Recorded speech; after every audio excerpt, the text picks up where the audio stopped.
kesempatan ingin mengingatkan bahwa secara hukum pemerintah kita masih pemerintah Republik Indonesia.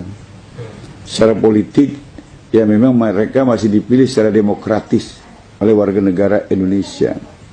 Tapi secara sosiologis ada impossible hand yang mengendalikan jalannya pemerintahan dan kekuasaan politik di Republik ini.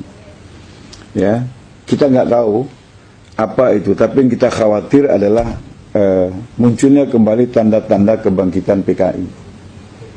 Saya guru sejarah 12 tahun. Ya, penatar P4 saya 10 tahun. Saya peserta terbaik 1 penataran P4 tingkat nasional angkatan kelima di Sumatera Utara. Saya terbaik 1. Kenapa? Karena saya bisa menjelaskan Pancasila itu dengan data sejarah. Nah, kenapa saya yang khawatir adalah kebangkitan PKI? Begini, dulu ketika PKI akan bangkit, kondisi yang terjadi sama seperti sekarang. Harga-harga kebutuhan begitu mahal. Dan kesempatan bekerja begitu sulit. Apa yang terjadi kalau kerja sulit, kebutuhan mahal? Orang nekat, orang galau.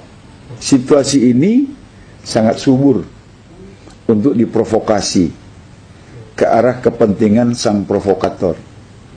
Ya, jadi waktu tahun 64 menjelang 65 seperti ini. Sekarang juga berulang. Saya khawatir ini dilakukan oleh kelompok yang sama, PKI. Karena orang yang kesulitan, orang galau itu sulit untuk disatukan. Seperti daun kering, nggak bisa diikat. Yang susah, yang paling mudah dibakar, diprovokasi. Nah, ini kondisi yang memang mereka ciptakan. Jadi penguasaan ekonomi di segala sektor. Kita terkejut ketika Bank Dunia mengeluarkan data. Perekonomian Indonesia hari ini hanya berada di tangan 10 jari dari 2 tangan manusia. Jadi mungkin 9 naga tambah 1, kita nggak tahu. Seperti itu. Nah, ini kan mereka bisa men-setting apa saja. Mereka bisa men-setting apa saja. Lapangan pekerjaan kasih sama siapa, mereka bisa. Sekarang dikasih sama imigran-imigran Tiongkok. Legal maupun yang ilegal. Dulu sih boleh kasih pekerjaan sama orang asing. Tapi dalam rangka transfer teknologi. Sekarang pekerjaan kasar yang cuma bisa dikerjakan oleh bangsa kita yang nggak sekolah itu pun mereka ambil alih. Akhirnya bangsa kita kehilangan lapangan pekerjaan. Maka saya dukung statementnya Fahri Hamzah. Bangsa kita sampai ngemis-ngemis jadi babu ke negeri lain, sementara lapangan pekerjaan di dalam negeri dikasihkan kepada orang-orang Tiongkok. Ketika Menteri Tenaga Kerja kemudian menyerang Fahri, saya balik menyerang Menteri Tenaga. Anda nggak paham jadi Menteri Tenaga Kerja. Anda mau ambil sisi negatifnya saja. Ambil kontennya. Ya, proteksilah lapangan pekerjaan dalam negeri, kasih keluarga kita biar tidak jadi TKI, TKW.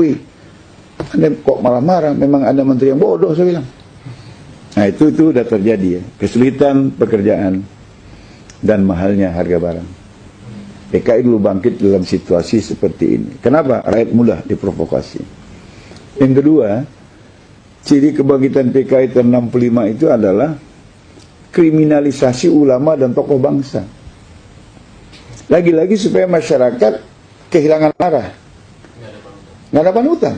Jadi kalau ulama di stigma jelek, ulama di stigma negatif, tokoh-tokoh bangsa yang banyak berjasa dikatakan makar, di stigma negatif, kan mereka kehilangan arah karena tidak punya lagi panutan.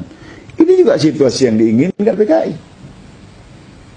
Kemudian pada masa lalu juga ada pendataan ulama, terutama di Pulau Jawa.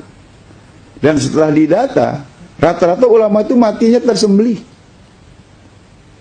Ya? Dan sekarang mungkin penyembelihan secara fisik, orang berpikirlah untuk melakukannya. Tapi penyembelihan secara ideologi, penyembelihan secara spirit, sehingga para ulama tidak lagi bersuara lantang untuk menyatakan kebenaran dan keadilan, itu pasti sudah terjadi. Karena ulama-ulama yang punya suara lantang ini sekarang itu dikriminalisasi. Jadi didata. Ada orang bilang kan nggak salah ulama didata, Romo. untuk meningkatkan kualitas. Ya benar, kalau yang mendata majelis ulama. Kalau yang mendata polisi, masa iya diajarin nembak ulama itu, saya bilang. Diajarin nangkap orang. Ya tujuannya impossible hand. Dan ini pernah terjadi di masa kebangkitan PKI tahun 65. Kemudian yang keempat, ada pemberangusan ideologi Islam. Ya, kita ingat dulu dalam sejarah, karena saya guru sejarah, pernah menceritakan ini kepada mahasiswa saya, kepada murid saya. Seorang guru masuk ke dalam kelas, menyuruh murid-muridnya pejam mata, menadahkan tangan. Ibu guru, kasih kami pensil. Maka anak-anak itu melakukannya. Ibu guru, kasih kami pensil. Gurunya bagi-bagi pensil. Udah, buka mata katanya. Buka mata. Ada pensilnya? Ada. Berarti ibu guru ada. Betul anak-anak? Betul. Sekarang pensilnya taruh lagi di laci. Tadahkan tangan lagi, biar dapat pensil lagi. Mintanya sama Allah katanya. Pejam mata, ya Allah kasih kami pensil. Anak-anak bilang, ya Allah kasih kami pensil. Nggak ada toh pensilnya? Ada pensilnya anak-anak? Nggak ada. Berarti Tuhan nggak ada. Kata. Dan itu sudah terjadi lagi. Kan ada di YouTube. Seorang pemuda mengatakan, asyhadu la ilaha illallah sallallahu Muhammad Rasulullah. Itu artinya aku bersaksi tiada Tuhan selain Allah. Aku bersaksi Muhammad adalah Rasul utusan Allah. Saya tanya, bersaksi di pengadilan syaratnya apa? Mengalami, mendengar, atau melihat. Nah, sekarang saya tanya, kalian ngalami nggak bersama dengan Tuhan dan Rasul? Mendengar nggak dia berfirman? Enggak kan? Mengetahui nggak? Enggak. Ngapain kau bersahadat? Itu sudah ada di YouTube. Dan itu pasti orang komunis. Dan lebih dahsyat, tokoh nasional, mantan presiden lagi.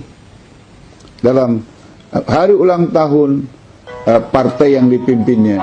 Kemudian dengan lantang mengatakan bahwa jangan menganut ideologi tertutup. Apalagi sampai percaya pada akhirat. Akhirat itu ramalan masa depan. Pertanyaannya, apa udah ada orang yang pulang dari akhirat? Begitu? Kan sama ini. Pemberangusan. Ya, pemberangusan ideologi keislaman. Baru dituduh intoleran, baru dituduh ideologi tertutup, dan lain sebagainya. Itu sudah terjadi. Kemudian yang kelima, mata uang Republik tahun 64 itu lambangnya Palu Arit. Dan Palu Arit berkibar di mana-mana. Sekarang itu juga sudah terjadi. Bendera Palu Arit di mana-mana, baju Palu Arit sudah dipakai orang. Aku bangga jadi anak PKI sudah ditulis orang.